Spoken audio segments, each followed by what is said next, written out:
So this is slide number 11, and this is radioactivity is what we're going to kind of pick up with. And the video that we just watched, I will have that link, so if you are following along with us at home, you can watch that link on your own. So all elements with about 84 protons or more in the nucleus are going to be unstable. They said 82 would emit that alpha radiation, but typically 84 is where they just get too big. Okay, so yesterday we talked about that strong nuclear force, or that attractive nuclear force. You'll kind of hear it called both ways. And it becomes a problem because you have this giant nucleus, and so it's typically going to be held through attraction and overcome that repulsion of the protons. But if you have this big thing, it's not going to be able to have attraction all the way here and here, here and here. Like, you'll have pockets of attraction, but to keep the entire thing together, that's a hard thing to do. I thought of this example yesterday after your class, sorry. So think about like a popcorn ball. Has anybody ever made them before? Okay, so it's like either whether you're using like peanut butter or caramel or some kind of syrupy, binding material, right? That sweet stuff to keep the popcorn together. Once you get the one piece coated with the, let's say, peanut butter, right? The peanut butter mixture. Once you do that, then it's going to pick up another piece, and it's going to pick up another piece, and it's all going to be attracted together, right? And most popcorn balls are about this size, right? Maybe like the size of a softball, but probably like the size of a baseball is pretty normal. Why do you think you don't ever see like a giant popcorn ball, like the size of a beach ball? Any thoughts? What do you think? Because it won't stay together. It will not stay together, right? It'll kind of fall apart. So you'll have clumps that would stay together because they are in contact, and there's enough stickiness, right, to keep that part together. But to keep the whole thing from here to here together and here to here, it's just too far apart. So if you think of each little piece of popcorn like an atom, you kind of have that analogy. So I make these cookies. I don't even know what they're called, but it's corn flakes and like peanut butter and Karo syrup and sugar and butter, of course. And you mix it all together, and then you put Reese's Pieces in it. So it's kind of like no-bake cookies, but it's corn flakes and peanut butter instead of like oatmeal and chocolate. But you just like scoop them and dump them on a cookie sheet and let them cool. Well, if I make them any bigger than like this, they just kind of like ooze and fall apart. If I make them nice and small, they stay together. If I make them big, because I kind of like big cookies, usually like my chocolate chip cookies are big. So I tried to make these cornflake ones big. They just like break apart. Like they don't even turn into a cookie. It just like spreads everywhere. Even though it has the cornflakes, and if they're small, they stay nice and cookie shaped, right? So it's kind of that same idea. If it's too big, there isn't enough strength to keep that thing together. So if you think of that popcorn ball, that might kind of help. It doesn't have enough attraction, okay? And that becomes a problem. And basically, that was kind of the only new information that we got yesterday, right? That attractive nuclear force.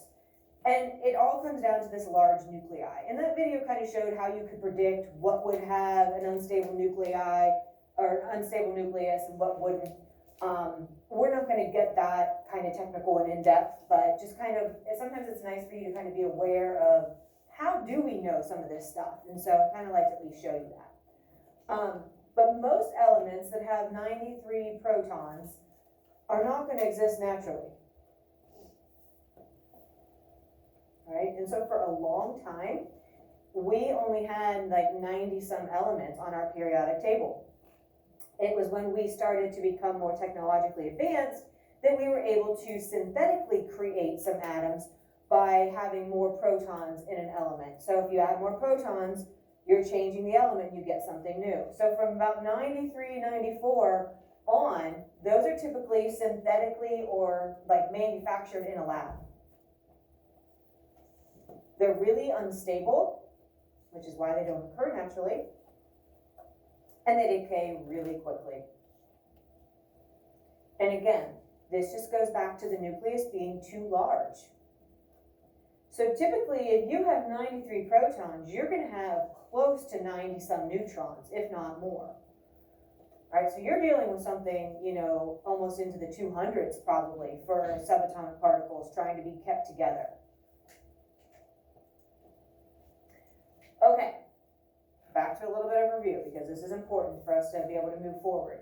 So the atomic number hasn't changed. It's still the number of protons in the nucleus.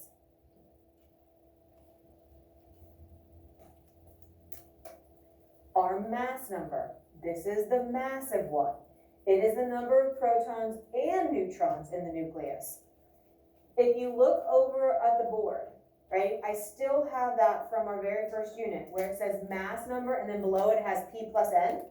And then we have our atomic number and underneath it I have in parentheses just P for protons. And if you subtract the protons and neutrons from just the protons, you end up with something called the neutrons, right? So that's at the bottom of your periodic table in one of those little cloud bubbles like with my handwriting. So that's how you will determine the number of neutrons if you would need to do that. You just subtract the two numbers on your periodic table, okay? Because those are really the only two numbers that are listed. There is not a number for neutrons. So we kind of by default have to be able to figure that out. So in the neutral atom, protons and total electrons are typically going to be equal. Even though we're not really talking too much about electrons this unit, still kind of put that characteristic in. And so on your paper off to the right, it has, just fill in mass, and you can use like the number symbol or hashtag symbol, atomic number, and then charge, and then symbol. So this is like the little square that you would see on the, or the tile that you would have on the periodic table. Maybe. There it is. So this would be, a lot of times you'll see something, right, like that's our square. Our table does not have the charge included. A lot of them do. So that's kind of there as well. But on ours, the atomic number, I believe, is at the top, right? Yeah. They're flip-flops. So that's why I said you can't just always memorize that the atomic number is going to be at the top and the mass number will be at the bottom. You have to know what's going on. So as you look at different periodic tables, you understand what it's showing you. So just be careful. Remember, the atomic number is the small one, the mass number is the big one. And we're going to go over how to remember that again. And it's kind of nice that this material repeats because the first time you see it, like you might be able to memorize it for the test. Second time, maybe like you're kind of getting a little bit comfortable with it and more familiar. And now this is the third time we've had this. So hopefully by the end of this unit, you are very confident and have this down, okay? Because this is an important part of chemistry.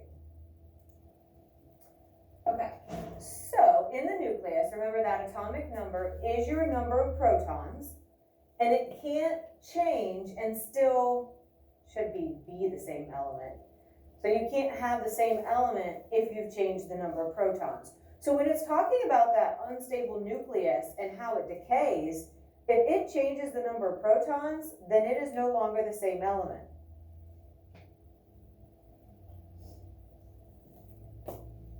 And I think in the brain pop yesterday, didn't it use uranium and say it goes through like 13 changes to get down to just plain old lead, where it's no longer radioactive at that point? So it can go through multiple changes, but keep in mind, the proton is permanent. It's like your fingerprint.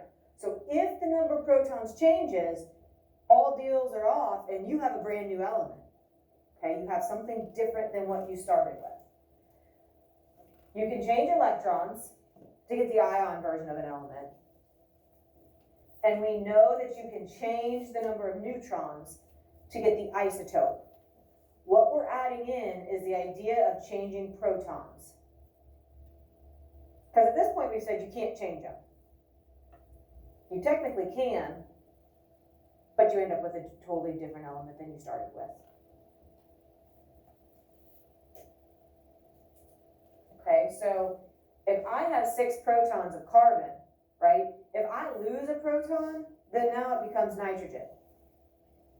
Okay, I drop down and now I have an atomic number of 5, so I no longer have carbon. I can still have carbon and have an ion of carbon. I can have a +4 or a -4 because it's one of those in valence group 4 where it can go either way. I can also gain a couple neutrons and have the isotope version of carbon, where it's carbon-14.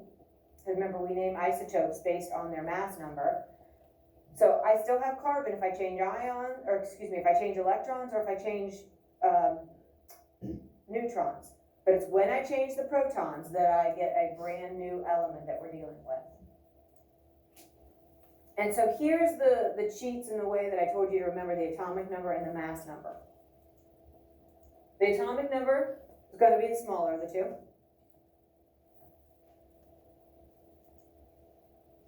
And you're supposed to think of an atom and how teensy tiny that atom is, just like its number. It only includes the number of protons. Atomic number counts protons.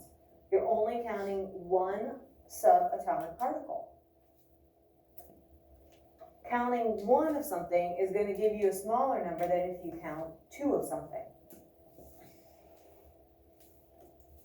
Mass number, larger of two. When something is massive or large, it actually has the word mass in it. Right? Massive, mass, it's the big one. It includes protons and neutrons. So that's two things. That's your whole entire nucleus it's counting now. Counting two things is going to give you a larger number than if you just included one thing. Okay, so counting protons and neutrons is bigger than just counting protons. All that sound familiar? Please say yes. Please. Okay. Let's look at this first, and then we'll look at the slide. I really like this analogy with the packages that they're going to show. This lesson looks at why some isotopes are radioactive. You may wish to refer to the lesson Why Aren't All Atomic Masses Whole Numbers to help you understand this video. The identity and chemical properties of any atom are determined by the numbers of protons in its nucleus. As atoms get bigger and heavier, the nuclei get bigger and heavier, and the protons need a sort of nuclear glue to help hold them together. Neutrons provide this glue and prevent the positive charges of protons from repelling each other, thanks to something called the strong nuclear force. Elements can exist with slightly different numbers of neutrons, and we call these isotopes of an element. It is particularly common for heavier elements where a lot of neutrons are required to hold the nucleus together, but smaller and lighter examples include the isotopes of hydrogen. Hydrogen 1, hydrogen 2, also called deuterium, and hydrogen 3, also known as tritium, are the three isotopes of hydrogen. They have 0, 1, and 2 neutrons respectively. Tritium is the heaviest isotope of hydrogen, as it has a larger mass number. Note that in each of these isotopes there is a single proton. This means that the element is unchanged, and that's the important point. It is still hydrogen and will react chemically in exactly the same way. There is often more than one stable isotope of an element. In fact, much of the world around us is made up of stable isotopes. However, sometimes there aren't enough neutrons in a nucleus, or there may be too many for it to be stable. An analogy is a person carrying boxes.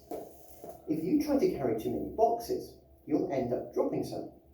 And if you continue, you'll keep dropping boxes until you reach a manageable amount.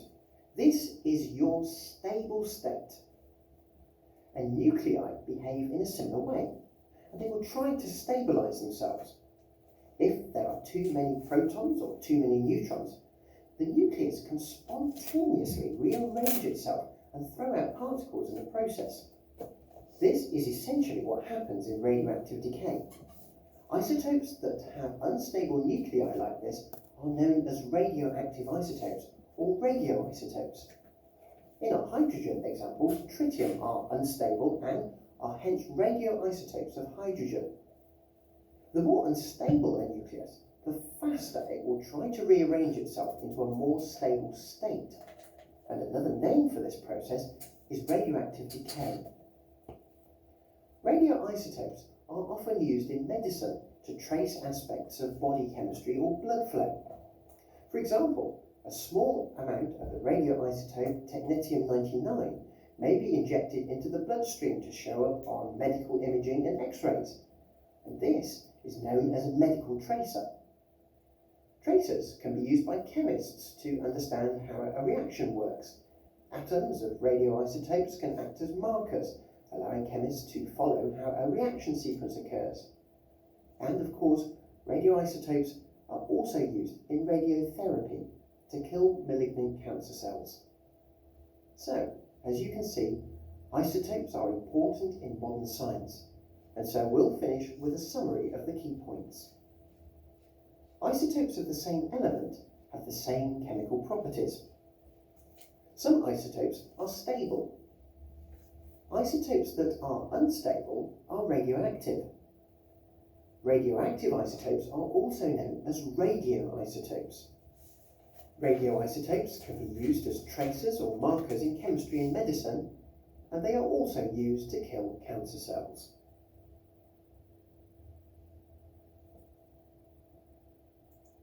Okay, so again, the analogy of the packages, I think, is a really, really good visual. It kind of puts in your mind, the idea that it's just too much, it's too big to kind of manage, all right? And so that attractive nuclear force, or that strong nuclear force, is not able to keep that, connected and combined. Just like if you're trying to carry too much, right, you only have the capability to balance and to lift a certain amount, and then everything starts to topple and kind of fall apart until you get down to where you can just hold what actually you can manage. Okay? So this is basically what they were showing. You can see they're showing the red dots are the number of protons, and so hydrogen normally just has no neutrons, right? Then you have one neutron, then you have two. So the mass number is shown 1, 2, and 3. So basically you're just counting up those number of atoms. And then it shows helium and lithium as well. Helium is 2 protons, which is why it's helium, right? And so then you have the isotope version if you have more neutrons. And then the same thing here. Lithium is a proton number of 3, or that atomic number of 3. And so the number of neutrons can change, and it changes the mass number, and that's how you know that you actually have the isotope version, is when you have different mass numbers. So it says isotopes are atoms of the same element with different numbers of neutrons. So just kind of visually showing, and obviously the video did as well. Okay, so nuclear radiation. We're dealing with unstable nucleuses, an unstable nucleus or nuclei, if you're talking multiples. And it's going to emit radiation, okay? This happens in the form of really fast-moving particles with energy that can produce a new nucleus, thus changing the identity of the element. And I think those videos did a really nice job of showing that rearranging. And I like how that last video said rearranging. So decay, again, isn't rotting, but we say, the nucleus is decaying, meaning it's just rearranging itself. Getting it so that it's back to that stable position. Think again of carrying the 2 boxes. She was able to do that fine, but when she had that huge stack, it was unstable. She couldn't maintain it. So there's 3 types of particles that are released during a nuclear reaction. And the first video talked about these, alpha, beta, and then gamma is actually the strongest, which Miguel pointed out to us at the beginning of class. Again, I am not going to make you give me like what's happening with alpha, what's happening with beta, what's going on specifically with gamma. Just understand these are the 3 types of radiation. We could have a whole unit on each one of these. Like they're massively important, and they have all kinds of information that goes with them. But for us right now, just know that there are 3 of them, and kind of that the strength gets increasingly strong as you go down. And we'll look at that in just a second. But these elements undergo nuclear radiation and are considered to be radioactive. So these are and it described it in that first video. It's showing, is it losing a neutron? Is it changing, getting rid of some protons? Like these kind of determine what is actually happening in that kind of decay process or in that rearrangement. Okay, but again, I don't need you to know specifically. What I would be more interested in you knowing is that alpha can't penetrate through the skin. Beta can, but then it's stopped by this metal aluminum. Gamma can go through both of those, but it gets stopped at lead. So in the Bill Nye video, when they were talking about the containers for the nuclear waste, they were lined in lead and they had concrete all around them because they will stop those gamma rays, right, which is important because that material is still radioactive and it's still actively decaying and rearranging those nuclei, and so we want to keep that contained and not let it just go everywhere. Okay, so again, alpha is the weakest, then beta, and then obviously gamma is the strongest. And just showing again, if this is a radioactive material, the gamma rays are able to go through all of them. They get stopped at concrete, which is again why concrete is used a lot in containers and trying to keep that material in. Aluminum will stop the beta, and a piece of paper will stop an alpha ray. So those are kind of the things that I would like you to know. That alpha is the weakest, gamma is the strongest. Okay, so I want to just introduce the half-life because that is involved with radioactive decay and that rearrangement of the nucleus. Did I go too fast? Do something? Yes? No? We're okay? All right. Because tomorrow we're going to do a little demonstration. I don't have enough of the material, and so it's going to work where I just have a couple of you come up and do it, and we're going to kind of go through like a little demonstration simulation together with nuclear decay, just to try to give you a visual of what's going on. And then we're going to calculate some radioactive half-lives, and then we have another lab that we'll do probably on Monday with half-life, after we're pretty good with calculations. So once we master the calculations for half-life, then we have another lab that we'll do. So we are going to get to do some stuff this unit. And so the half-life of an element is, and again, some of this stuff has already been introduced because all of this whole unit is so combined that it's hard to have like a video that's just on one topic. So it's already kind of talked about half-life in a couple of these videos. So hopefully that's a good kind of warm-up for you. But for an element's half-life, here are the characteristics. It's constant. So it is a characteristic of a specific element to have a set half-life. It's unique. So each element has its own unique half-life. Excuse me. It does not depend on the number of atoms that are present. And it doesn't matter how long it has been around. Miguel, you with me back there? Miguel. I get your name right now. Can't be that asleep. Is he faking it? Is he breathing? Dog, you alive though? He's dead.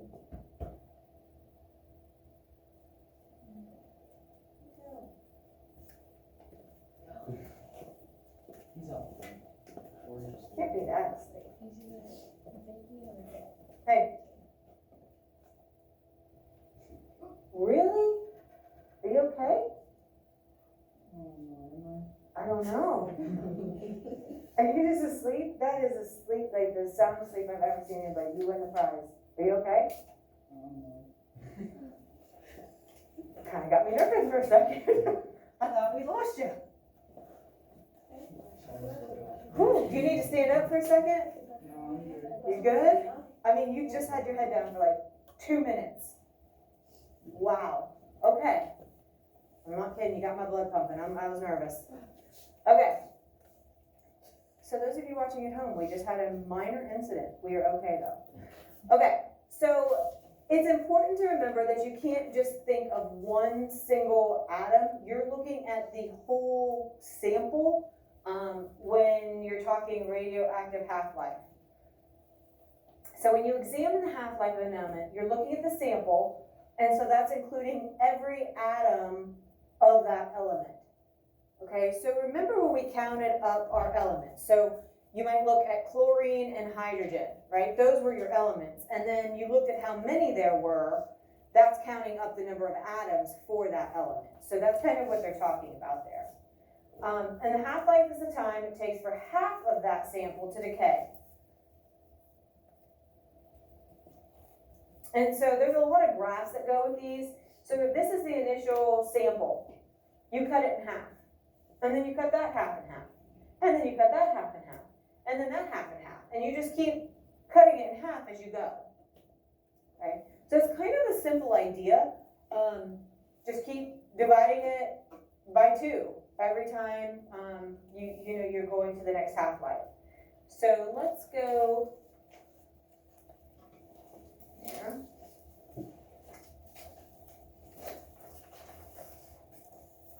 We don't get to talk about a whole lot of scientists in here, like obviously Einstein and Newton and things like that. Oh gosh, it's still a whole deal. But we're gonna actually watch this video because this lady, Marie Curie, was extremely instrumental in our knowledge of radioactive material. I read a book about her in like 5th grade. Did you? Very nice. Where my arm got broken last year. Oh, stop apologizing. I know it was an accident. Dear Tim and Odie, who invented radioactivity? On to the suffice. Well, actually, nobody invented radioactivity. It's a natural property of certain elements. But the word radioactivity was invented by one of its early researchers, Madame Marie Curie. Radioactivity is when atoms shoot out high-energy particles or waves. It happens when the nucleus of the atom partially disintegrates or falls apart. As the atom decays, the number of protons and neutrons in its nucleus changes. In other words, it turns into a completely different atom with different properties. In the late 19th century, scientists knew that certain substances gave off mysterious rays. Marie Curie was the first to propose that radioactivity is caused by something happening inside the atoms of radioactive elements. She was born Maria Skłodowska in Warsaw, Poland in 1867. Maria was interested in science from a very early age. But because she was a woman, and because she was Polish, she could not get admitted to any university. Well, Poland was part of the Russian Empire at the time, and there was a lot of prejudice against Poles. So Maria traveled to Paris to study physics at the prestigious Sorbonne University, eventually becoming the first female professor there. She changed her name to the more French-sounding Marie, and married Pierre Curie, a physics professor at the Sorbonne. In 1896, the Curies began to experiment with uranium, which was known to emit a mysterious sort of energy. Marie made a few important discoveries. First, she figured out that minerals with a high amount of uranium in them emitted more intense rays than minerals with a small amount of uranium. Marie began to think that uranium atoms might be changing on the inside. This was unheard of at the time. Most scientists thought that atoms were unchanging objects from the beginning of time. When Marie saw that the element thorium gave off a similar energy to uranium, she named the property of energy emission radioactivity, a term based on the Latin word for ray. No, you can't just go and buy uranium. The Curies extracted it from a mineral called pitchblende, which brings us to another of Marie's discoveries.